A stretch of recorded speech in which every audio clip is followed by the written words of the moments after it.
Raider Power Tools presents Combined Inverter Welder Machine RD IW27.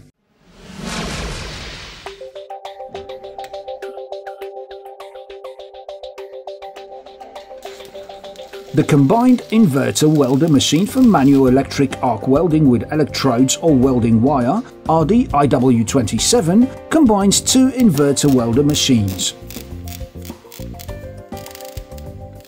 It can weld stainless steel, alloy steel, carbon steel, copper and other non-ferrous metals. Easy to install and operate with. Lightweight with a compact design. Overload indicator. The duration of work at 130 amperes is 60% and at 100 amperes 100%. Adjusting the welding current strength. At welding with electrodes, the range is between 20 and 130 amperes.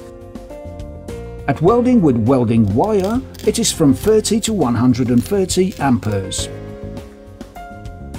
The machine works with 1 kilogram welding wire rolls. Built-in wire feed mechanism with the possibility to adjust the feed speed. RD IW27 can also weld with silver flux wire, which welds without gas. This functionality is a valuable advantage when welding in tight, confined spaces and in situations where gas supply is difficult.